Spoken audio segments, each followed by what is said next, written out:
Hey Max Impactors, I have a great gardening video tip today for you, and this is a very important thing that I do every year, and this is how you're able to get more product or more garden vegetables than the average gardener. When I look at my garden, I always look at it as 3 seasons.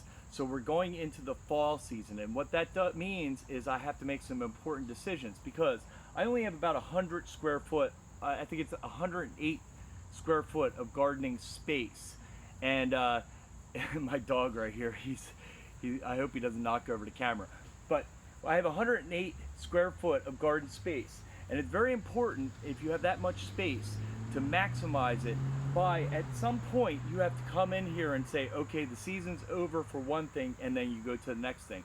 And that is especially true with tomatoes. I know most of you guys probably take your tomatoes all the way till the end of the season, right before the frost, but I don't. I come in here about this time of year and I take all the green tomatoes off and I put them in a tray like this. And what you can do is you can leave this tray. You really want one layer of tomatoes though when you do this, and then as they ripen, okay, see what one's a little ripened, you always make sure you get the ripe ones out, because you don't want them to rot in here, and then use the ripe ones.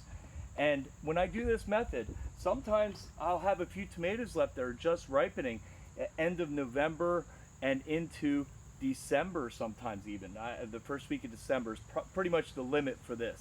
But you'll still be getting fresh tomatoes. But the important part is now I can rip this tomato plant out and go into my next season. In my greenhouse, I have cabbage that's ready for this spot, and as soon as I pull this out, now I can get some of my fall vegetables in, so I end up with getting those fall vegetables before the last frost.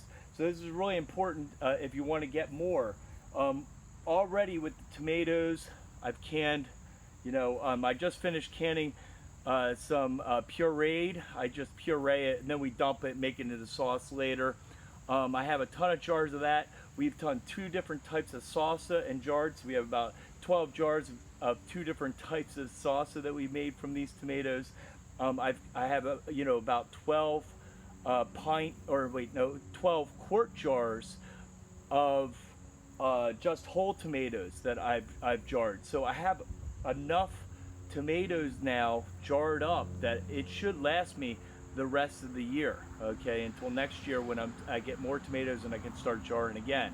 So if you really want to increase the intensity of your garden, you have to be able to know when to cut things out, and don't just wait till it's to the bitter end. Sometimes on some of the vegetables, it's better to enjoy them while they're there and then tear them out and then get something new in there and then enjoy that the rest of the season. And if you do that and think of it as 3 seasons, a spring, a summer, and a fall season, you're going to produce a ton more vegetables than you would ever believe.